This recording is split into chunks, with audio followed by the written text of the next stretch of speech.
Friends first தேங்காய், சோம்பு, முந்திரி, பட்டை, ஏலக்காய், கிராம்பு, காரத்துக்கு வந்து எவ்வளோ வேணுமோ அந்த அளவுக்கு வந்து நீங்கள் பச்சை மிளகாய் எடுத்துக்கலாம். இது எல்லாமே வந்து ஒரு மிக்சர் ஜாரில் மாற்றி நல்லா வந்து ஃபைன் பேஸ்ட்டாக அரைச்சி எடுத்துக்கலாம்.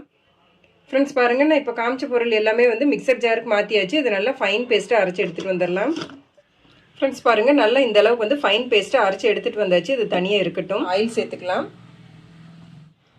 ஆயில் நல்லா ஹீட் ஆயிடுச்சு. சீரகம், கொஞ்சமாக சோம்பு சேர்த்துக்கலாம். கருவேப்பிலை சேர்த்துக்கலாம். அடுத்து ஒரே ஒரு பெரிய வெங்காயம் இந்த மாதிரி நீல வாக்கில் கட் பண்ணியிருக்கேன், இது சேர்த்துக்கலாம். ஃப்ரெண்ட்ஸ் இதில் வந்து நம்ம காய், கேரட், பீன்ஸு, பட்டாணி இதெல்லாமே சேர்த்துக்கலாம். பட் நான் எதுவுமே இல்லாமல் இன்றைக்கி வெங்காயத்தை வச்சு மட்டும் இந்த டிஷ் செஞ்சுருக்கேன். ஃப்ரெண்ட்ஸ் கொஞ்சமாக வெங்காயம் வதங்குற அளவுக்கு உப்பு சேர்த்துக்கலாம். இது வந்து கோல்டன் ப்ரௌனாக ஆகக்கூடாது. அந்த வெங்காயத்தோட கலர் கொஞ்சமாக லைட்டாக மாறி வர வரைக்கும் நம்ம நல்லா வதக்கி விட்டுக்கலாம். ஃப்ரெண்ட்ஸ் பாருங்கள், இந்த அளவுக்கு வெங்காயம் வதங்கினா போதும். இதில் கொஞ்சமாக வந்து இஞ்சி பூண்டு பேஸ்ட்டு சேர்த்துக்கலாம். இஞ்சி பூண்டு பேஸ்ட்டு சேர்த்துட்டு பச்சை வாசனை போகணும். ஃப்ரெண்ட்ஸ் இந்த டிஷ் வந்து எப்படின்னு பார்த்தீங்கன்னா சப்பாத்தி, புரோட்டா, பூரிக்கெல்லாம் வந்து காம்பினேஷன் ரொம்ப சூப்பராக இருக்கும் சைட் டிஷ்ஷை வச்சு சாப்பிடும்போது.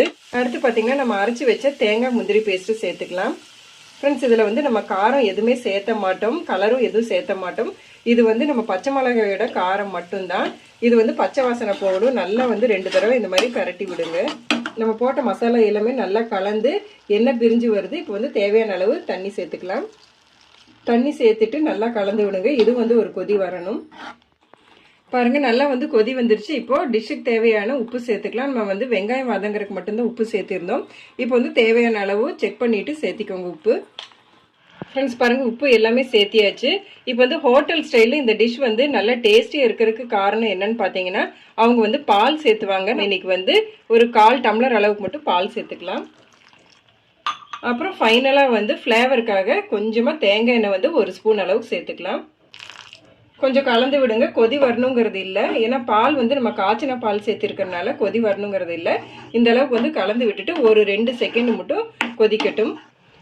கடைசியாக மல்லித்தலை தூவி சர்வ் பண்ணால் சுட சுட சூப்பரான வெள்ளை குருமா இன்னைக்கு வந்து எந்த ஒரு காயுமே சேர்த்தாம நம்ம வந்து ரெடி பண்ணியிருக்கோம். ஃப்ரெண்ட்ஸ் இன்னைக்கு மார்னிங் பிரேக்ஃபாஸ்ட்டுக்கு பூரி கூட நம்ம இந்த ஒயிட் குருமா வச்சு சாப்பிடும்போது அடடடடே டேஸ்ட் சொல்லவே வேண்டாம், அந்த அளவுக்கு வந்து சூப்பராக இருக்கும். இன்னும் ட்ரை பண்ணி பார்த்துட்டு எனக்கு கமெண்ட்ல சொல்லுங்க. மறக்காம நம்ம சேனலை சப்ஸ்கிரைப் பண்ணிட்டு பக்கத்தில் இருக்கிற பெல் ஐக்கானை தட்டிருங்க. பாய்.